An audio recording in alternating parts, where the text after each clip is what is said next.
Hello boys and girls, welcome back to yet another video. Today's episode, black plastic trim. What is it? Can you polish it? And how do you polish it if you decide in fact that you can and want to polish your black plastic trim? So first question, what is it?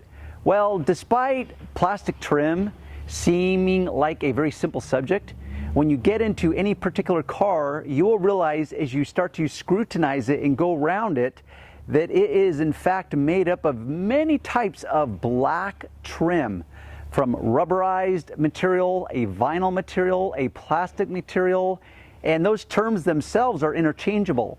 Plastic versus vinyl, what's the difference? So I want to clarify and I want to test on specific examples of this van. Hopefully you'll go away with a little more knowledge in how to deal with it, how do I recognize it, and how do you attempt to polish it if in fact you do want to polish it. Let's go around my particular work van, and excuse the dirt, I would never show up to a job with the van this sturdy. Here we have the side mirrors, tap, tap, tap. The sound itself suggests that that is a plastic mirror.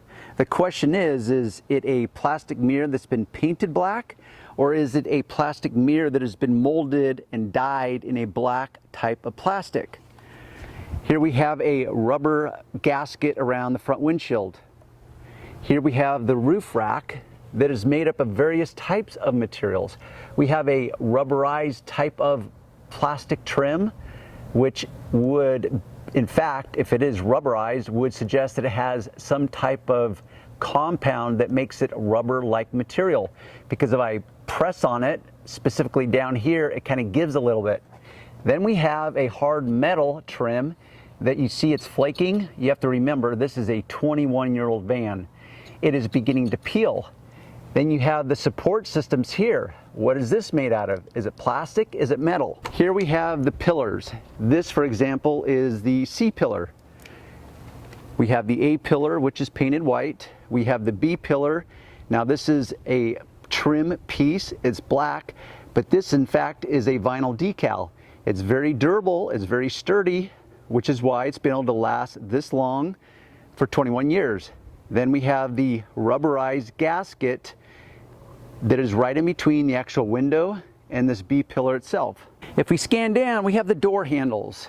Here we have black door handles. They are metal. You can tap, and usually the sound itself will indicate what type of material it is made out of. The question then becomes, in this particular case, is it metal that's been painted, or is it metal that somehow has been molded in black? Sometimes you never know until you know. If you scrutinize this closely, you can see where the finish has been taken off around the edges, which suggests that at a level it has some type of black coating, or it has in fact been painted black. We will find out. If we come around to the back, we have the back bumper cap. This is what most people would accept as the traditional black trim piece. It's got a subtle texture to it. It's made out of a plastic / vinyl material. Here we have the rear door latch. Once again, metal. Is it painted metal? Is it molded in black? I think you get the point. Point being is that what seems like a simple subject can often become very complex. And really what I mean by complexity is in how do you address it? How do you take care of it? How do you restore it? How do you renew it? Therein lies the problem. So if you have these endless types of black trim, vinyl, plastic, rubberized, metal, painted, non-painted, molded, it becomes very complex. So I wanted to take a few examples from my van itself, show you how I would address these areas of the trim pieces themselves, and show you the multiple strategies that I can use to either maintain, restore, or restore and then maintain, which is usually the order it goes into. Of course, if you maintain something from the beginning, you'll never actually have to restore it. That's a video for a different time, but let's get started. But before I get started in showing you exactly what I use and how I do it, I need to establish kind of the base foundational understanding, which is how do you even begin to approach it. So to make it ultra simple, I reduce it down into two parts. Is it smooth, as in texture, or does it have some texture to it? Because typically, if it has some texture to it, you can almost guarantee that it's going to be a type of vinyl plastic type of porous, there's the key word, porous material. Now, if it's a porous type of material, you do not, as a rule, want to bust out some type of polish in order to restore it. But when we go into smooth types of surfaces, that's where the complexity really lies. Because you've got painted smooth, you've got molded smooth. As we have dressed on this van, we even have a decal type of smooth. So smooth, as a rule, you can polish. Non-smooth, as in textured, you don't want to polish. You want to use some type of trim restorative product, like a solution finish. There's many types of versions, back to black. But let's start with the smooth types of surfaces. I'm going to address my side mirror because, as you can tell with the close-up, it's looking very unsightly, very unbecoming, very unprofessional-like. So what I want to do now is highlight the ability to actually polish this and put some life back into it, and the type of polishes that I default to as my go-to polishes, and I'm going to give you some examples that hopefully will work in your world. The basic operating rule is such: you clean the surface first. Whatever that looks like, whatever that means to you, we start with a clean surface first. I'm going to bust out my rotary cordless Milwaukee polisher.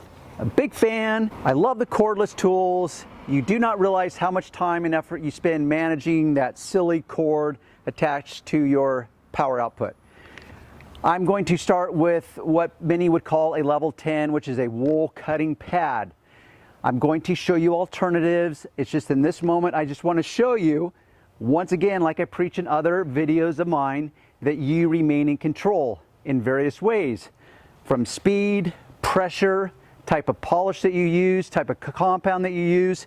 So in this case, I'm going to dial it down for all you that are gun shy and are sitting on the fence and can't decide which way you want to go.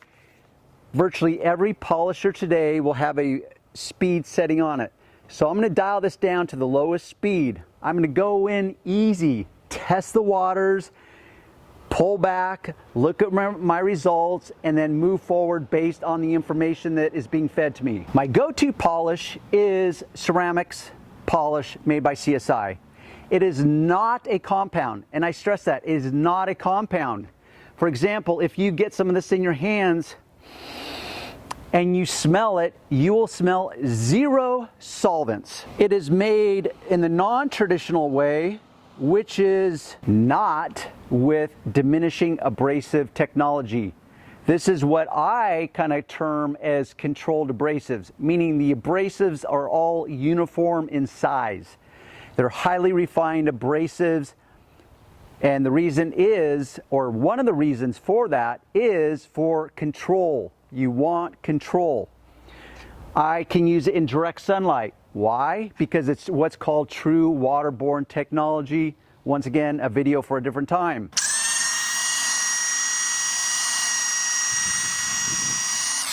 Now, the manufacturer's directions for this is you apply the compound, which is not a compound. Did you catch me on that? Because it's a polish. I want to stress that. This is a polish, not a compound. So we apply the polish directly to the center of the pad. You hold it in one place. It dispenses the polish throughout the pad, and now you're good to go. So the first indicator is, which you're likely picking up on, is that black is appearing on my pad. That tells me a couple things. One, that this is not clear coated, meaning regardless if this is painted plastic or molded plastic, it is not clear coated. If it was clear coated, there would be no black coming off on this pad. So that already has narrowed it down a little bit. It's not really the critical factor because I would still approach it in the same manner.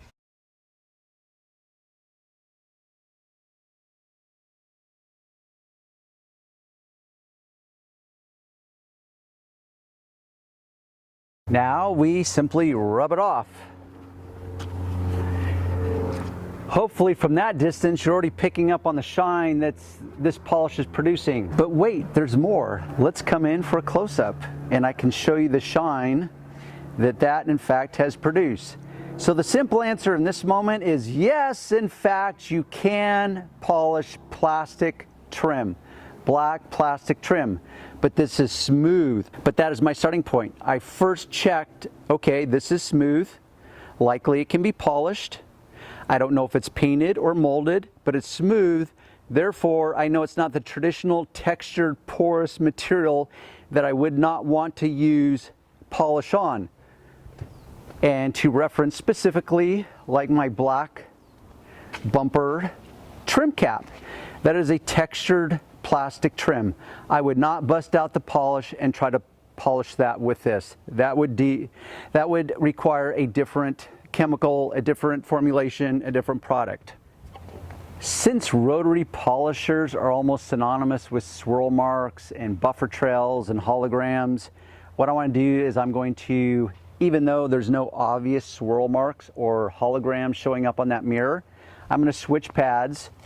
And by the way, these pads are made specifically for this backing plate. They are what's called a direct fitment. Actually, you could call it whatever you want. The point is it fits directly because it's got a hub-centric ring, meaning it's got a ring built into it that automatically centers it directly onto the backing plate itself. It's that easy, no fumbling over trying to center it precisely. We're good to go. I'm going to default back to my single product polish, put a little polish right in the middle, just like that. And I'm going to go back in and just for giggles, polish a little bit more. And in the event that there is some hologramming, I'm going to remove it with the pad. Now, because I was playing it safe and I already dialed this down to the minimum, which is 800 RPMs, which by the way is very, very slow. If you've never had one of these polishers in your hands, you will be surprised at how slow 800 RPMs really is.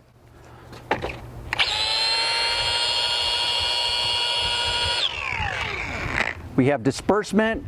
Yes, I know there's going to be some keyboard jockeys out there that say, oh, this pad is dry around here. It's going to abrade and scratch the surface. Well, let me just add, there's plenty of BS out there also.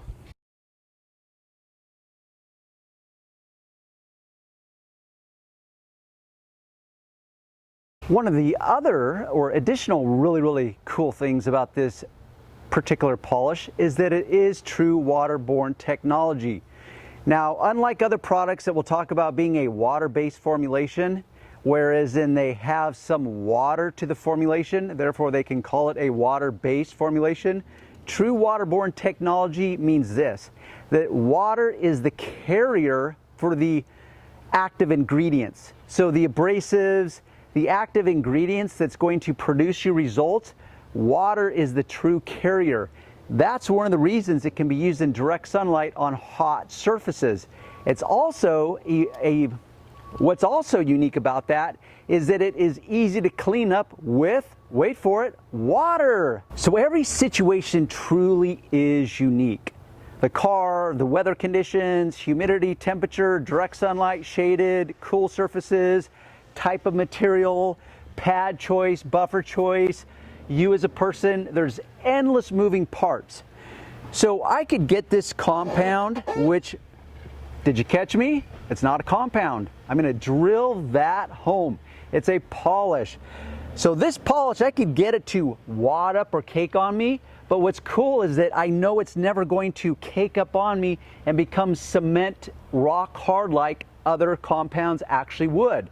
So if there's areas that are unwanted that has happened to you, what's really cool is that you know that you can clean it up with nothing but water. So I will take water and I'll remove any residue. Water's not a requirement, it's just a way to default if you find yourself like, oh my gosh, I'm a beginner and now I see some polish that's kind of wadding up here and I'm not sure what to do with it. Just take some basic tap water. This happens to be distilled water.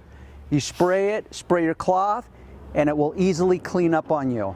Here we have a very polished side mirror. Now that we've restored my side mirror, the question then becomes, okay, how do we maintain it moving forward, Darren? In this case, I'm going to use the CSI Spray Wax Q7 Wax.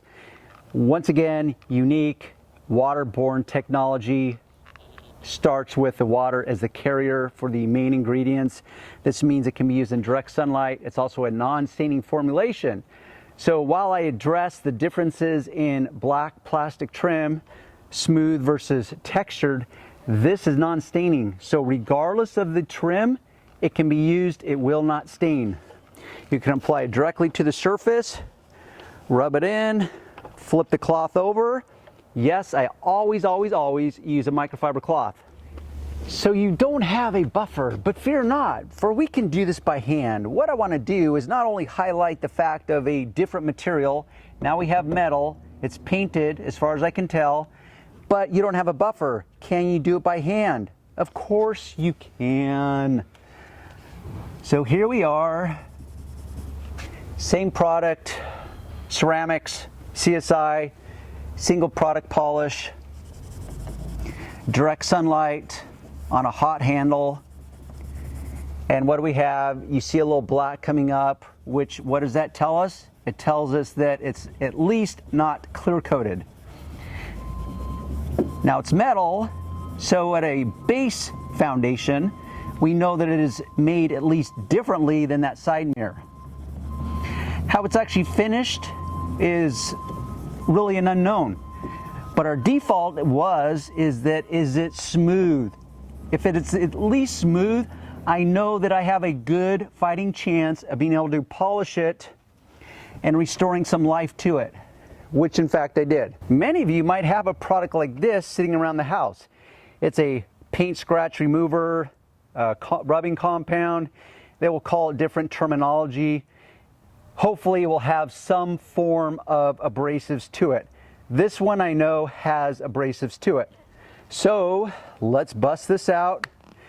The general rule is A, you start with the manufacturer's directions. Secondly, you want to shake virtually every product that you use beforehand.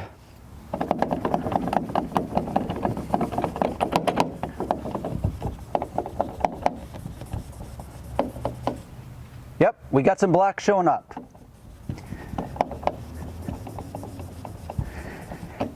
The reality is many of you think that Chevy, which is the maker of this van, probably sources these handles from the same company. That in fact is logical and makes sense, but you really don't know. What I mean by that is that manufacturing a car, a van, a truck is endless gears, endless cogs on these endless gears. So in reality, they may actually outsource this to a different manufacturer, or during the product line of the year of this van, they may switch sources. So this may in fact be made differently than that. And by made differently, I mean different base formulations as well as how it's actually finished as far as the final finished material. So you might find that one of your door handles, if you have something similar to this, is not clear coated, and then suddenly you're rubbing on the second one and you realize, hey, no black's coming up. Okay, it must be clear coated. How is that possible?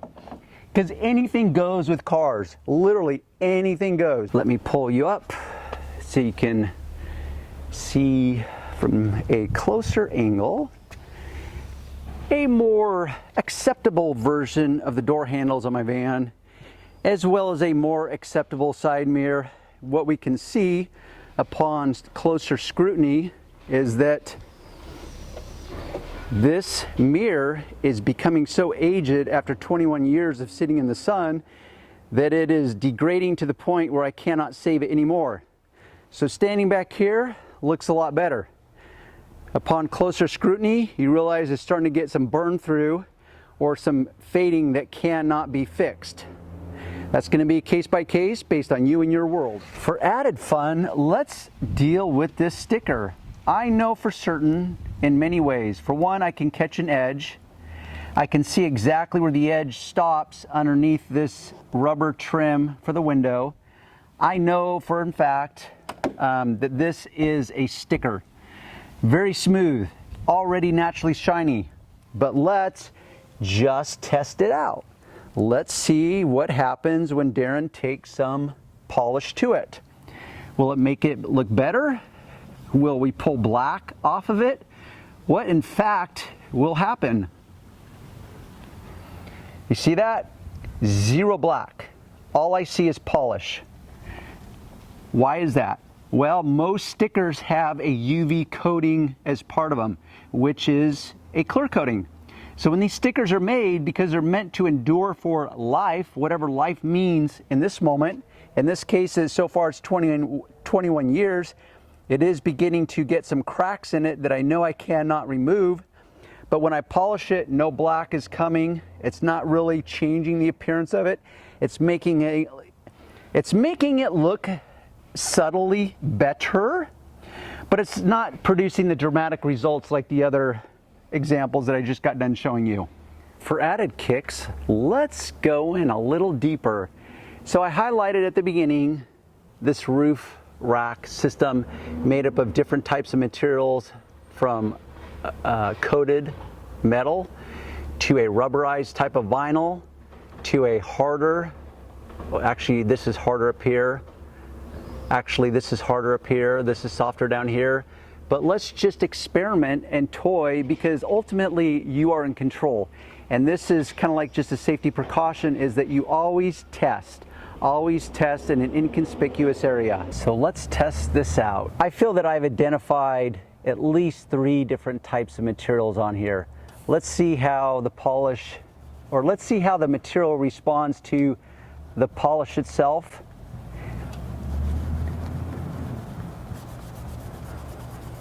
So far I'm picking up black. I'm going to polish down here.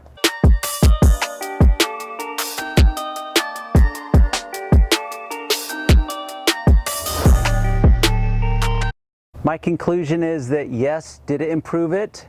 Yes, can it be polished? Is that the only way to do this? I could actually bust out a cleaner and probably clean away some of this oxidation and make it look better than it currently did. Or I could then take it one step further and bust out some polish and make it look even better. And by better, as in as good as it's going to get. I don't want to bust out the polisher on this because there's so many edges to it. It's such a small area. I'm just going to do it by hand if I chose to do it. With that said, let me pull you in so you can get a closer look. Here we'll move down the rail and you'll be able to begin to pick up exactly where it's beginning to crack and fade and peel. And then down here where I polished, where it does look better, we'll scope it from different angles. Hopefully the sunlight will capture the line of demarcation where I stopped polishing. So we have less shiny, more shine. And as a rule, we like more shine. In conclusion, I hope you've come to a few conclusions. Hopefully I've given you some useful information that you can apply to your own world. Always check below the description box. There's going to be links. If not, you can always check the about box and there's going to be additional links there. Until next time, by all means, leave me some comments. Give it a thumbs up. If you want to subscribe, more power to you and me. If you want to get alerts every time I upload a new video, you hit the little bell icon right after you hit the subscribe icon. With that said, we will see you on the next video.